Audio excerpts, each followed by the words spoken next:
All right. Hey, howdy everyone, and welcome back to the Saturn Slam review prediction show for Hell in a Cell 2018. Ah, and in the tradition of this pay-per-view, I'm having Hell in a Glass. It's gin and blue curacao with lemon juice. It's an anti-cocktail. Don't ever drink it. Um, yeah, this is actually the third ever Hell in a Cell we reviewed. The first one, famously headlined by the first ever women's Hell in a Cell, which, that was something, wasn't it? Oh, yes, sirree, Bob. All right, we got 8 matches scheduled so far. Um, one of them is on the pre-show, so there's a chance this is a not too long show. Um, we on this pre-show match of which I've spoken will be the New Day versus the Rusev Day for the SmackDown Tag Team Championship. New Day is going to win here, simply because on the SmackDown or on the Super Show, the Australian Super Show, it's New Day versus Bar for the titles. Wow. So, Amazing. I mean, I guess they could always pull card subject to change. I would, I don't know.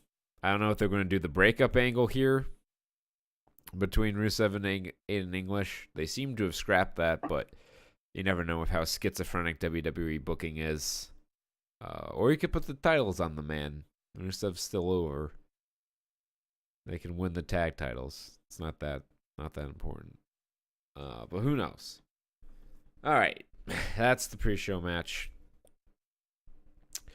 And then we have Daniel Bryan and Brie Bella versus The Miz and Maurice.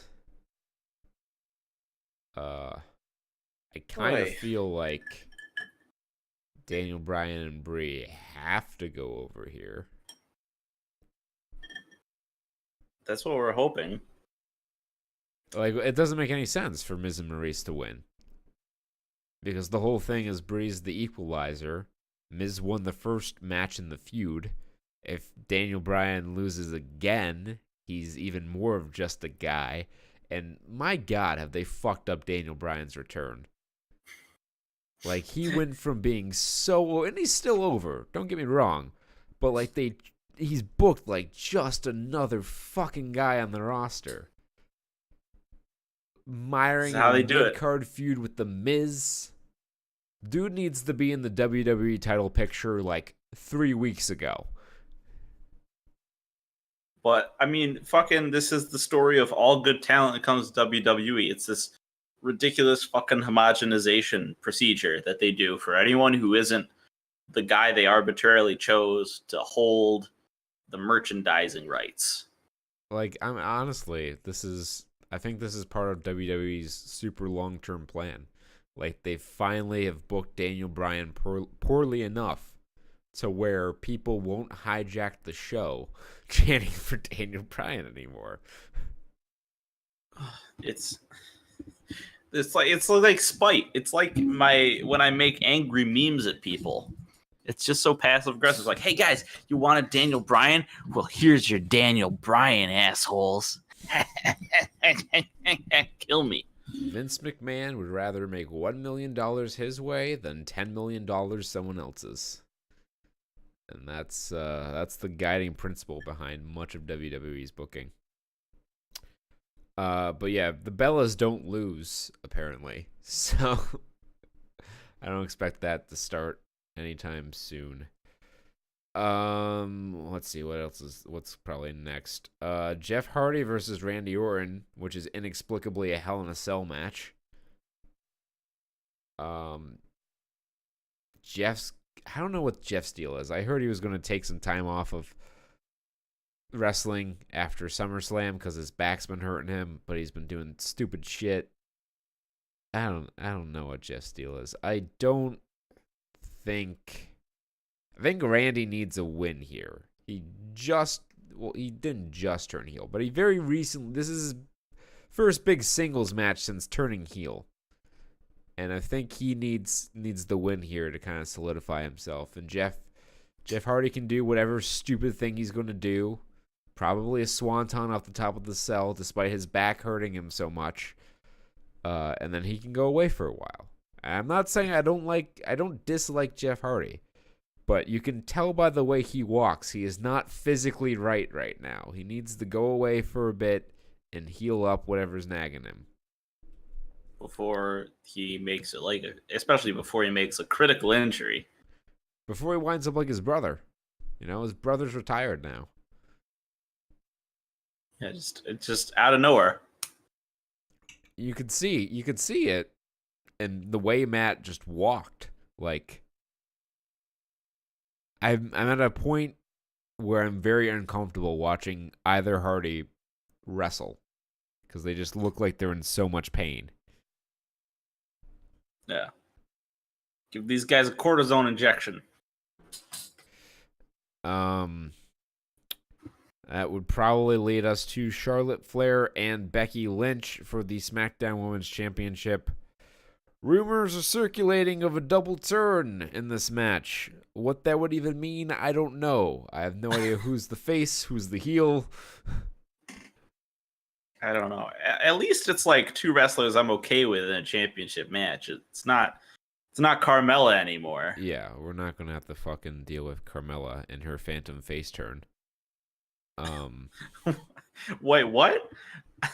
They're bringing back the mixed match challenge, and Carmella is paired with R-Truth because they've been doing that silly angle with the two of them on SmackDown for a little bit now. And because R-Truth is a babyface, they have quietly and inexplicably turned Carmella babyface. She just is now.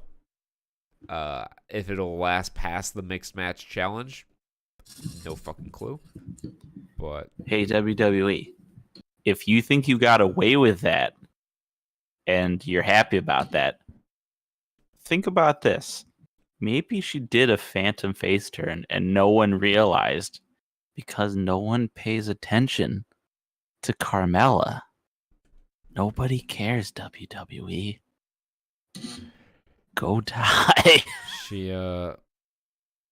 she had an opportunity to kind of like prove her worth with that title reign, and she did not capitalize. She had some of the worst matches I've seen on television during that thing. It was just bad. If it were me, if it were my call, I'd put the title on Becky.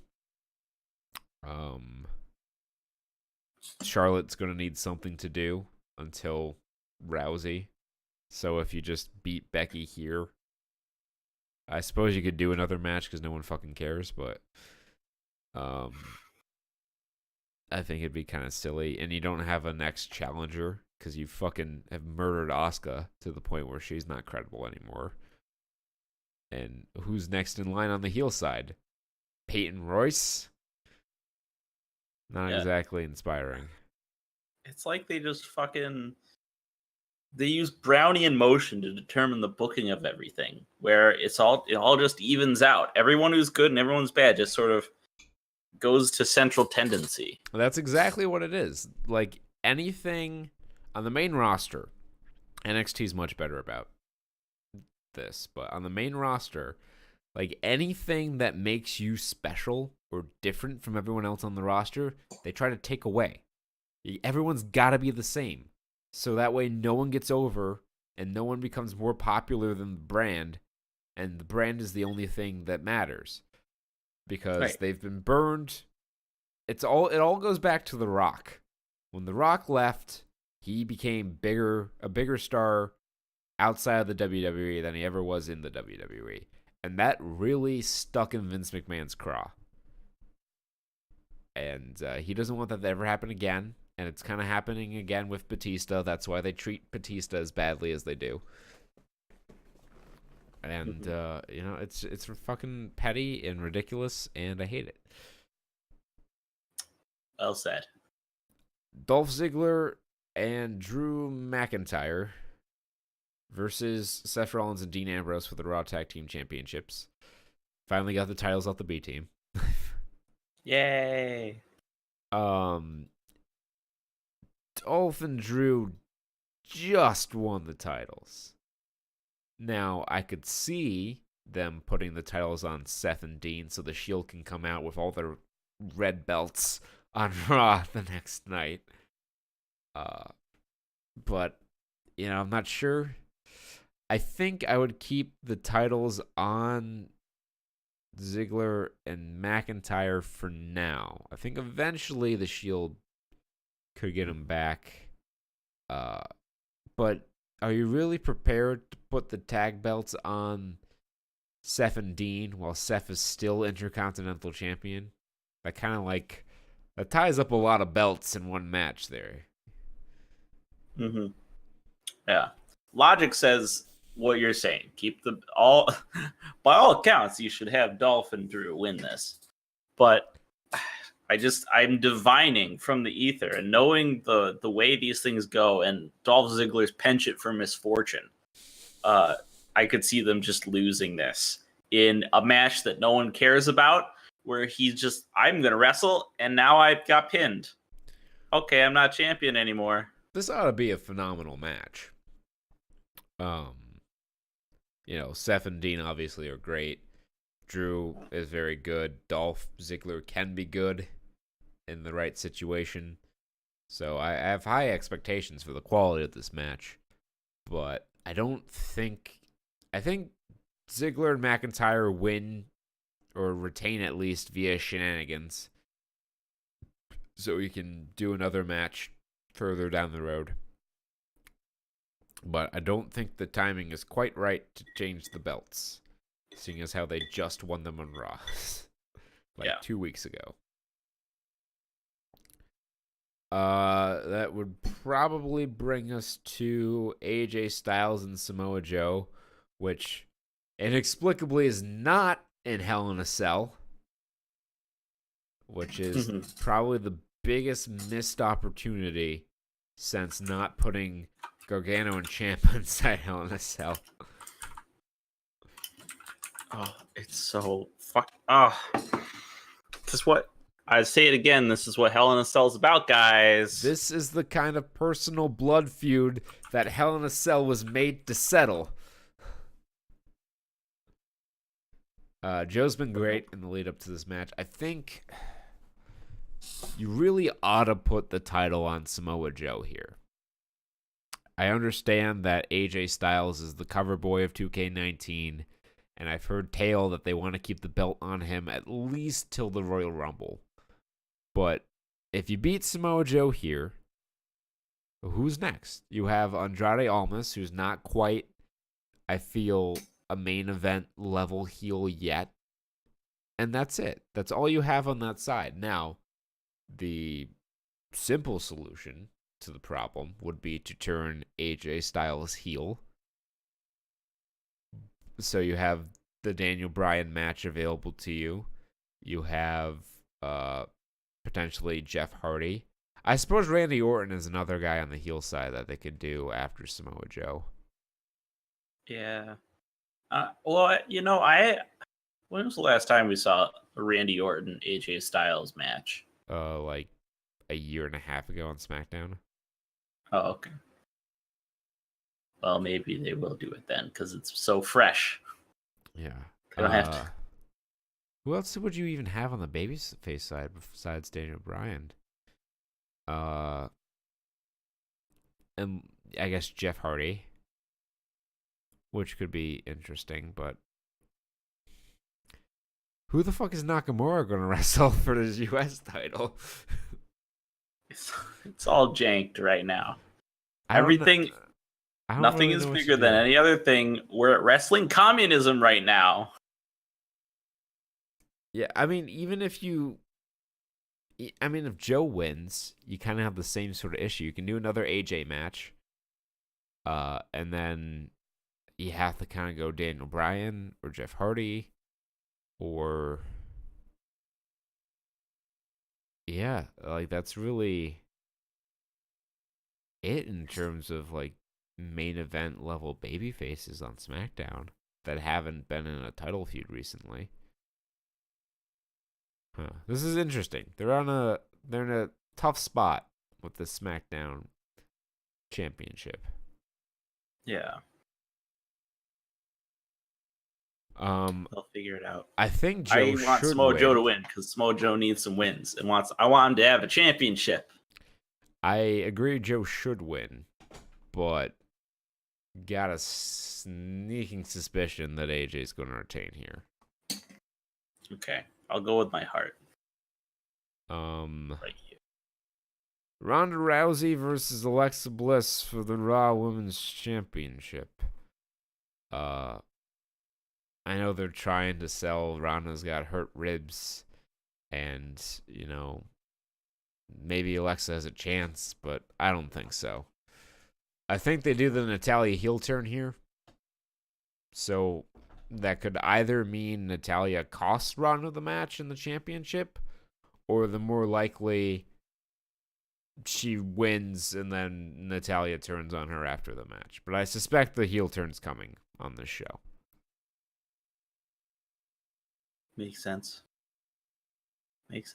So I'm going to pick Ronda because I don't see a good reason not to. Yeah, it's all there. Easy, and Ronda gets to win more matches. All right, so you have Roman Reigns versus Braun Strowman inside Hell in a Cell for the Universal Championship with Mick Foley as the special guest referee. This is Braun Strowman's Money in the Bank cash-in match. So they wrote that out of the equation. And we're just going to have him cash in and it be a regular pay-per-view match that we probably were going to book anyway. Yeah. Oh, it was more about the spectacle than anything else. Who knew? What a surprise that they just wanted to say the tagline Monster in the Bank and had nothing they wanted to actually do with it. Yeah, teased a few cash-ins on Brock Lesnar. And yeah, that was it. Roman just won the belt. Can't see him losing it here. Yeah. And he's the big dog. Yeah. The big dog's going to be Braun. They'll run this match a few times afterwards. Then probably McIntyre will get a shot. And then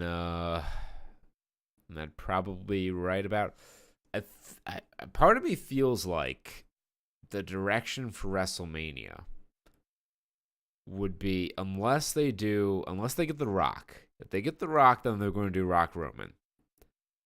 But if they don't get The Rock, which seems more likely than them getting The Rock, I think a Shield triple threat for the title in the main event of Mania makes the most sense. You can do Braun again, and then you can do McIntyre in the Universal title picture.